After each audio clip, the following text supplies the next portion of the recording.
자, 안녕하세요 학생 여러분 반갑습니다. 여러분들 핵심만 쏙쏙 재미있는 한문 수업을 시작해 보겠습니다. 오늘은 전 시간에 이어서 여러분들 교과서 133쪽 한번 볼게요.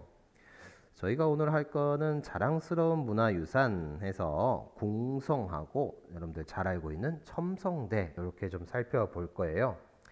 자, 그래서 일단 교과서에 사진을 한번 볼게요. 자, 왼쪽에 있는 그림은 여러분들 잘 알고 있는 어디죠? 네, 경복궁입니다. 경복궁. 그리고 오른쪽에 있는 것은 첨성대예요.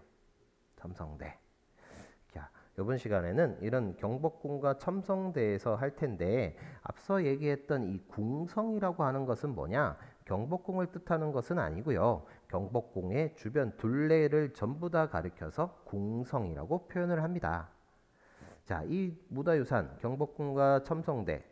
경복궁은 조선시대 궁궐로 이성계가 한양을 도읍으로 삼으면서 지은 것이다. 그 이름에는 왕조의 큰 복을 빈다라는 의미가 담겨져 있다.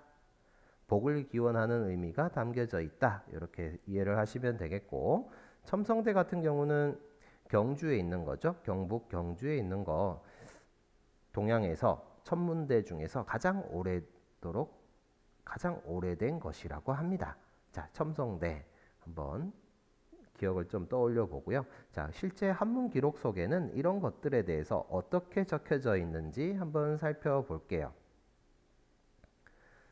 자, 첫 번째부터 읽어보니까 궁성, 재경성, 지중이 있다 이렇게 되어 있네요.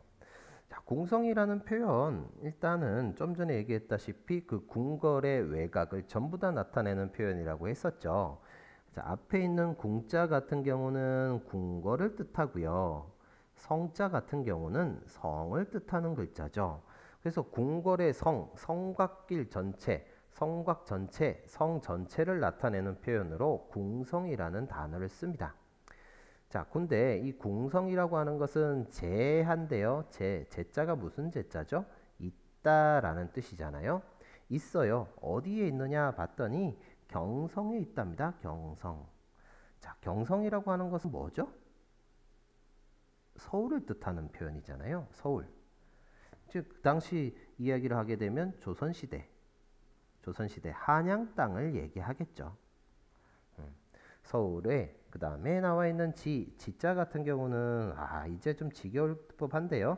지자 같은 경우는 뭐뭐의 뭐뭐하는 이런 식으로 풀이가 되겠네요. 서울의 중에 있대요. 서울의 가운데에 있다고 합니다. 가운데. 자, 문장 너무 쉬워가지고요. 바로바로 해석해 보겠습니다. 궁성은 있어요. 어디다가 경성의 가운데에 있다. 이렇게 해석이 되죠. 서울 조선의 한양 땅의 가운데에 있다. 그런데 그 뒤에 내용을 보니까 주 나왔습니다. 주자 네모 한번 치고요. 그 뒤에 있는 고자도 네모 한번 칠게요. 자, 이 두 글자는 왜 쳤느냐 하면 주라고 하는 주자는 이때 의미가 둘레를 뜻하는 글자입니다. 둘레. 원래는 두루주 해가지고 주변을 전부 다 아울러서 얘기하는 글자지만 여기에서는 둘레를 뜻한 길이를 나타내는 단위로 쓰였습니다. 그 밑에 있는 고 같은 경우도 원래는 높다라는 뜻이지만 이렇게 동사로 해석하는 것이 아니라 높이라고 해석을 해줍니다. 높이. 자, 이렇게 해석을 해주고요. 그 다음에 쭉 읽어보니까 둘레가 주가 1813 뭐라고 돼 있죠? 보라고 돼 있습니다. 보. 자, 이 보자는 원래 의미가 걷다, 걸음을 뜻하는 글자죠. 걸음보. 그래서 해석을 해보면 둘레가 어떻게 1900 천 아니죠? 다시 1813보 이렇게 되겠네요. 둘레가 1813보다. 1813보라고 하면 얼마냐? 선생님이 해석을 저기 넣겠는데 약 3.3km 정도라고 하긴 했는데 여기서 우리 길이 단위 한번 참고 자료로 한번 살펴볼게요. 과거에 조선시대, 고려시대, 뭐 삼국시대, 뭐 어쨌든 시기별로 이 길이 단위를 나타내는 단위 환산량 정도가 시대별로 좀 다르긴 합니다. 그리고 중국이나 일본이나 그런 길이 단위가 또 다르긴 한데 현재 기준으로 봤을 때는 이 촌이라고 하는 것은 자, 색깔 좀 바꿀게요. 촌이라고 하는 것은 약 3.03cm 정도.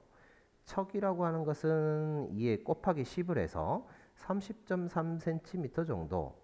그 다음에 장이라고 하는 것은 또 곱하기 10을 해서 3.03mm 정도. 그리고 이 보우라고 하는 것은 약 182cm 정도 이렇게 생각을 한답니다.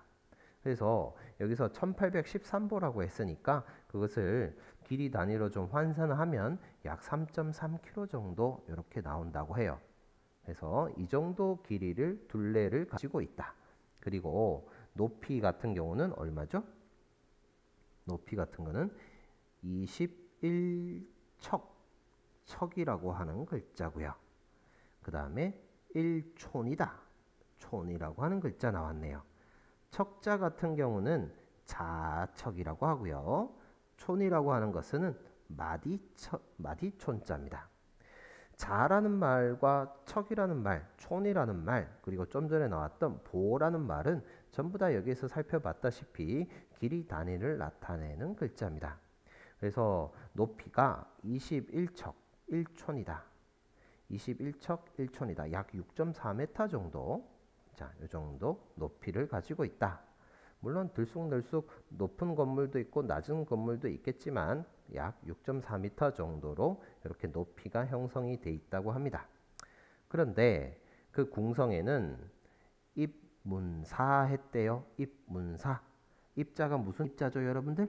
세우다, 서다라는 거죠. 서다, 세웠다. 세웠는데 뭘 세웠습니까? 문을 세웠대요. 문을 몇 개 세웠죠? 4개를 세웠답니다. 이 문사 4개. 자, 여러분들 방향을 나타내는 한자들 네모 한번 칠게요. 남, 북, 동, 서 이렇게 4가지가 있네요. 여기 선생님이 그림으로 좀 표시했습니다. 남북, 동서 있는데 남왈, 남쪽에 세운 문을 가리켜서 왈 했어요. 왈자는 의미가 뭐죠? 말하다 라는 뜻이죠.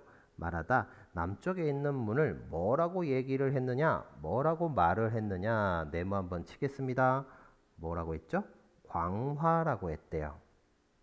그리고 북쪽에 있는 문을 뭐라고 했죠? 신무라고 했답니다. 동쪽에 있는 문을 건춘이라고 했고요. 서쪽에 있는 문을 영추라고 했대요. 요거 한번 적어 볼까요, 여러분들? 자, 동쪽에 있는 문을 뭐라고 했죠? 건춘이라고 했습니다. 건춘문 되겠죠. 서쪽에 있는 문을 뭐라고 했죠? 영추문이라고 하면 되겠네요. 자, 그리고 남쪽에 있는 문을 뭐라고 했습니까? 광화문이라고 했네요. 광화문. 북쪽에 있는 문 신무문이라고 했네요. 신무문 선생님이 전 시간에 얘기를 했었습니다. 신무문 뒤에 모여가지고 젊은 장정들이 모여서 뭘 했었죠? 네, 강력지히 씨름을 했다고 그랬었죠. 자, 그 정도. 우리나라 경복궁 주변에는 경복궁 둘레에는 이렇게 문이 4가지가 있는데 남쪽에 있는 문을 광화문, 북쪽에 있는 문이 신무문, 그리고 동쪽에 있는 문이 건춘문, 서쪽에 있는 문이 영추문이라고 불렀구나. 이런 말을 했다고 합니다. 자, 그런데 남쪽에 있는 문 광화문을 가리켜서 구명은 했습니다. 구자 같은 경우는 옛 구자잖아요. 옛날에 옛 이름은 뭐라고 했느냐? 정문이라고 불렀구나. 광화문이라고 지금 말하지만 그 당시 옛날 이름은 정문이었구나. 이렇게 표시를 해두면 되겠네요. 그렇죠? 자, 이렇게 문을 4개 세웠다고 합니다. 자, 여러분들, 요거는 자, 그림에 나와 있는 이 부분은 전부 다 경복궁 궁성의 문이고요. 여러분들 잘 알고 있는 서울 지역에 한양 땅에 또 사대문이 있죠. 자, 궁성이 여기 있다고 치면 그 주변에 4개의 문이 있었습니다. 그죠? 이렇게 4개의 문이 있었고 전체 한양 땅을 좀 살펴본다면 마찬가지 4개의 문이 또 있었죠. 4개의 문이 또 있었습니다. 맞지? 자, 이렇게 한번 간단하게 좀 표시를 좀 해두고, 자, 그래서 동쪽에 있는 문을 우리 뭐라고 불렀습니까? 흥인지문이라고 불렀고요. 그리고 남쪽에 있는 문, 남대문 뭐라고 불렀죠? 숭례문이라고 불렀죠. 서쪽에 있는 문은 뭡니까? 돈의문이라고 했었죠. 그리고 북쪽에 있는 문 뭐라고 하죠? 뭐 북쪽에 있는 문의 이름은 다양한데 홍지문 아니면 뭐 숙정문 이런 식으로 단어를 쓰기도 하죠. 자, 서울에 있는 한양 땅에 있었던 이런 4대문의 이름 같은 경우는 우리 다음에 보충 학습 시간을 이용해서 좀 더 자세하게 좀 살펴보도록 하겠습니다. 참고로만 알아두면 될 것 같습니다. 자, 그 뒤에 첨성대 이야기도 좀 살펴볼게요. 첨성대 같은 경우는 다들 알다시피 경북 경주에 있습니다. 경주라고 하면 신라시대 때 수도였잖아요. 그래서 신라라는 단어가 먼저 나오게 되네요. 신라, 선덕왕 16년에 이렇게 되어 있습니다. 선덕왕, 여러분들 잘 알고 있는 선덕여왕이겠죠. 선덕여왕 16년에 작했답니다. 선덕여왕 16년에 작했대요. 작자는 이전에도 했었지만, 자, 우리가 보통 외울 때 짓다, 지을작이라고 많이 외우는데 의미 자체가 만들다라고 해석하면 된다고 했었죠. 만들었긴 만들었는데, 자, 네모 치겠습니다. 첨성대를 만들었대요. 자, 글자의 뜻을 좀 살펴보면, 자, 첨이라고 하는 글자는 보다라는 뜻을 가졌습니다. 엿보다 이런 뜻이거든요. 보다. 보긴 보는데 뭘 봅니까? 성을 본대요. 성자 같은 경우는 별을 뜻하는 글자죠. 별을 보는 대라고 하는 거예요. 대. 이 대자는 뭐 뜻 자체는 대 뭐 이렇게 생각하시면 되는데 대자 같은 경우는 어떤 뜻으로 해석하면 되느냐? 넓고라는 표현보다는 이렇게 좀 바꾸는 게 낫겠습니다. 높고 평평한 곳을 가리켜서 대라는 단어를 쓰거든요. 그래서 첨성대 하게 되면 어떤 대를 쌓았는데 그 대 자체가 상당히 높았다라는 거죠. 그리고 그 대에서 하는 역할이 뭐겠습니까? 별을 관측하는 거, 별을 보는 역할을 했다라고 해서 첨성대라는 이름이 있었겠죠. 그죠? 해석을 한번 해보겠습니다. 신라시대 때 선덕왕 한꺼번에 하겠습니다. 선덕왕 16년에 그죠? 16년에 뭐를 첨성대를 만들었다. 첨성대를 만들었는데 어떻게 만들었느냐 보니까 연석축대 했다고 합니다. 연석축대. 연이라고 하는 글자, 자, 연이라고 하는 글자는 단련시키다라고 할 때 단련, 연자거든요. 가다듬다라는 뜻입니다. 가다듬다. 그래서 아니면 뭐 가다듬다, 다듬다, 계속해서 갈고 닦는다 이렇게 해석하면 되겠죠. 뭘 가다듬었느냐? 돌을 가다듬었대요. 돌. 자, 그림에서 봤다시피 첨성대는 이렇게 하나씩 자, 이렇게 벽돌 형식으로 이렇게 쌓아놓은 거죠. 그래서 돌을 다듬어 가지고 축대했다고 합니다. 축대. 자, 축이라고 하는 글자가 나왔잖아요. 축자. 이 글자는 쌓다라는 글자거든요. 쌓긴 쌓았는데 뭐 대를 쌓았대요. 아까 전에 얘기했다시피 아주 높고 평평하게 대를 쌓았다 이거죠. 대를 쌓았는데 상방하원 했다고 합니다. 자, 상이라고 하는 글자 무슨 상자죠? 위라는 상자고요. 하라고 하는 글자는 뭡니까? 아래 하자입니다. 자, 여러분들 위라고 해석했고 아래라고 해석했습니다. 이렇게 표시 좀 해두고요. 그 다음에 상, 방, 하, 원, 방자도 원자도 이렇게 표시를 좀 했고요. 방자 같은 경우는 원래 의미가 모방자라고 해서 모나다라고 해석하는데 모나다라는 표현 요즘 잘 쓰지 않으니까 여러분들 네모나다라고 생각을 하시면 더 좋을 것 같습니다. 각이 져 있다라는 게 모나다라는 뜻이거든요. 그래서 각이 져 있으니까 네모나다. 그리고 뒤에 있는 원자는 뭐죠? 둥글다라는 뜻입니다. 둥글다. 위로는 네모나고 아래로는 둥글다. 이렇게 해석해 주면 되겠네요. 위로는 네모나고 아래로는 둥글다.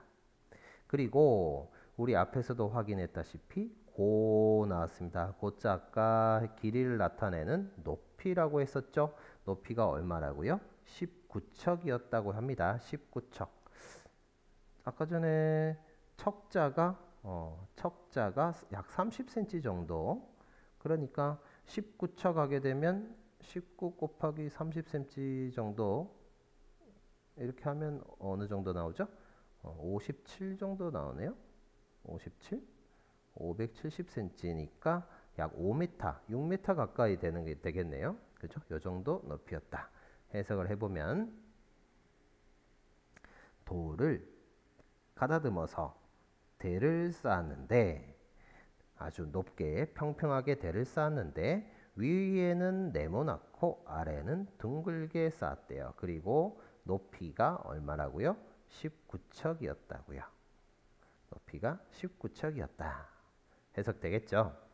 그런데 이 첨성대를 쌓아가지고 어떻게 했느냐 봤더니요. 통기중했다고 합니다. 통기중. 자, 통이라고 하는 글자. 자, 통하다. 서로 소통하다 할 때 왔다 갔다 통해 있다. 근데 어디를 통하느냐? 기중을 통했대요. 기중. 자, 기자는 이전에도 했다시피 큰 의미 없이 그 기자라고 해석했었고 중자는 가운데 이렇게 했죠. 그 가운데를 통하게 했대요. 자, 첨성대 이렇게 그림이 있는데 이 가운데 이 속에 이 속 부분에 통하게 뭔가 이제 꽉 차게끔 만들어지 않고 그 속에서 왔다 갔다 위로 오르기도 하고 밑으로 내려오기도 하고 통하게 만들었다는 거겠죠? 그래서 사람들이 어떻게 했느냐? 유기중했다고 합니다. 유기중. 자, 유자 같은 경우에는 앞에 있는 통자랑 거의 비슷하게 해석을 해줍니다. 자, 유자 같은 경우에 본래 의미가 말미암다라는 거, 이유를 나타내는 한자로 많이 쓰는 글자인데 여기에서는 앞에서처럼 기, 중, 그 가운데를 통해서 왔다 갔다 하면서 그 가운데를 통해서 그리고와 같은 말을 이어주는 접속사였죠. 말, 이을, 이라고 했었습니다. 그리고 어떻게 했느냐 여러분들 체크 좀 하겠습니다. 상하했다고 합니다.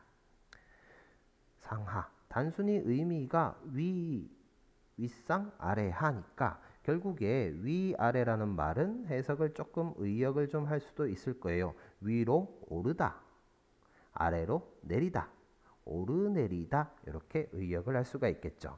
그래서 윗상자 같은 경우는 오르다라고 해석하고 아래하자 같은 경우는 내리다라고 해석하고 아까 전에 위에서는 상방하원에서는 상자는 윗상, 하자는 아래하 이렇게 해석했지만 여기에서는 오르다, 내리다 동사로 풀이를 한 거죠. 자, 같이 좀 체크 좀 해두면 되겠습니다.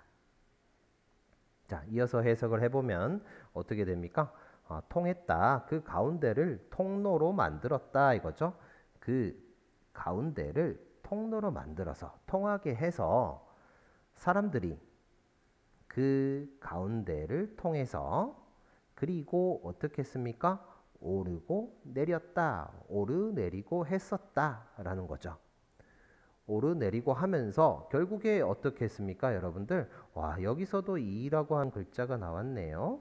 자, 이자는 또 적을게요. 써이라고 하는 글자였고 뭐뭐로써라고 해석을 한다 그랬죠. 마찬가지 가운데에 뭐가 있다고 치고 그것이라고 해석을 해봅시다. 그래서 통하긴 통해서 오르내리고 하면서 어떻게 할까요? 그것을 가지고서 그렇게 행동을 하면서 어떻게 했느냐? 후천문했다고 합니다. 후천문. 후자 같은 경우 꼭 체크 좀 해봅시다. 자, 후라고 하는 글자는 기후를 나타내는 글자거든요. 그런데 여기에서는 기후라는 단어가 명사가 아니라 살펴보다, 살피다라는 동사로 해석을 해줬습니다. 뭘 살펴봤느냐? 천문을 살펴봤대요. 천문. 우리 천문학 그러잖아요. 천문학. 하늘 천자, 문자 같은 경우에는 우리 보통 외울 때 글을 뜻하는 글자로 쓰이지만 이 글자가 학문을 나타내는 글자로도 쓰입니다. 그래서 한꺼번에 얘기해서 같이 뭐라고 할까요? 천문학 이렇게 해석을 해주면 되겠죠. 하늘의 운행 이런 것들을 나타낼 때 천문을 살폈다. 뒤에 학자 같은 경우는 생략이 가능하겠죠. 자, 그래서 우리 해석을 하면 이런 행동, 사람들이 그 가운데를 왔다 갔다 하는 그 행동을 통해서 그것을 가지고서 뭘 했습니까? 천문을 살펴보았다. 그래서 이름이 당연히 천문 되겠죠. 그죠? 첨성대, 별자리, 별의 운행 같은 것들을 살펴보는 행동을 하였다. 이렇게 해석이 됩니다. 다시 한번 해석해 볼까요, 여러분들? 자, 신라 선덕왕 16년에 첨성대를 했대요. 첨성대를 만들었는데, 첨성대를 지었는데 연석 축대했대요. 돌을 가다듬어서 대를 쌓았대요. 그죠? 그래서 쌓고 났더니 위에는 네모나고 아래에는 둥글게 쌓았답니다. 근데 높이가 약 19척이었다. 그런데 그 가운데를 통하게 해서 그 가운데를 뭔가 채워넣지 않고 통하게 해서 사람들이 그 가운데를 통하게 해서 그 가운데를 왔다 갔다 하면서 오르고 내렸다, 오르내리고 하면서 어떻게 했습니까? 천문, 하늘의 별자리 운행을 살폈다. 이렇게 해석이 되겠네요. 이해되시죠, 여러분들? 자, 우리 지금까지 궁성하고 첨성대 이렇게 좀 살펴봤습니다. 그런데 우리 한자문화권 속에는 우리나라에 있는 뭐 경복궁, 궁성 이것만 있는 건 아니죠. 중국에 자금성도 있고요. 그리고 일본의 오사카 성도 있죠. 그래서 좀 적어 놓긴 했습니다. 자금성의 태화전, 오사카 성의 천수각 이런 각 나라마다 궁궐들이 다 있었는데요. 여러분들 이런 궁궐을 소개하는 광고 문구 같은 것들을 광고지를 한번 만들어 볼까요? 그러면 한자 문화권 속에 있는 나라들의 문화, 역사에 대해서 공부할 수 있는 좋은 기회가 될 수 있을 겁니다. 선생님이 먼저 한번 해봤는데 조선왕조 제1의 법궁 왕의 공간석으로 이런 식으로 만들 수도 있겠죠. 자, 나머지 일본, 중국, 뭐 다른 나라들 여러분들 각자 조사해 가면서 한자 문화권 속에 있는 여러 나라들에 있는 궁궐들 한번 역사 조사도 한번 해보시고 그 나라의 문화에 대해서도 살펴보는 기회가 되었으면 좋겠습니다. 자, 여러분들 오늘 했던 한자들 전체적으로 한번 살펴보고 정리하도록 하겠습니다. 자, 궁성 나왔을 때 썼던 궁자 있죠. 집 궁자, 궁궐을 뜻하는 궁자 있었습니다. 그 다음 첨성대에서 나왔던 보다라는 뜻이었죠. 살펴보다. 그 다음에 대라고 하는 글자 있었네요. 높고 평평한 장소를 가리켜서 우리 대라고 표현을 했었죠. 자, 구슬주자는 안 나왔는데 뒤에 나오는 글자인데 같이 좀 적어 놨는데요. 참고로 좀 알아두면 좋겠습니다. 자, 그 다음 주라고 하는 글자 있었네요. 주자 같은 경우는 보통은 두루라는 뜻으로 해석하지만 우리는 여기서 둘레를 나타내는 길이의 단위로 해석을 했었다. 연자 같은 경우는 단련하다라는 말로 썼지만 여기서 뭐라고 했습니까? 가다듬다, 다듬다 이렇게 해석을 했었죠. 대를 쌓았다라고 했을 때 쌓을 축자 있었고요. 이 축자 같은 경우는 건축할 때 쓰는 글자죠. 자, 그 다음 자, 기후라는 글자지만 우리 여기서는 살피다의 의미로 해석을 했었다. 그 다음에 건춘문에서 나왔던 건자예요. 건춘문. 건춘문 세우다라는 의미 한자 건춘문. 그 다음에 영추문 할 때 영자예요. 맞이하다. 해서 여러분들 건춘하게 되면 뭐겠습니까? 봄을 세운다. 그 다음에 영추문 할 때 영추 뭡니까? 가을을 맞이한다. 이렇게 해석이 되겠죠. 영추, 건춘 같이 좀 외워두면 되겠네요. 자, 통하다 통자 있었죠. 통하다 속이 비어서 왔다 갔다 할 수 있도록 만들었다. 그 다음에 이와 비슷하게 해석했던 거 유 있었네요. 원래 말미암다라는 뜻이지만 여기서는 통하다의 의미로 해석을 했었다라는 거죠. 자, 요 정도 한자 여러분들 꼭 기억 좀 해주시고요. 우리 지금까지 우리 주변 문화유산에 대해서 좀 관심이 좀 부족했던 게 사실입니다. 자, 이번 시간을 통해서 우리 주변 문화유산에 대해서 좀 관심을 가지고 살펴보는 좋은 기회가 되었으면 좋겠습니다. 우리 다음 시간에도 핵심만 쏙쏙 알차게 한번 공부를 하도록 할게요. 여러분들 오늘 수고하셨습니다. 감사합니다.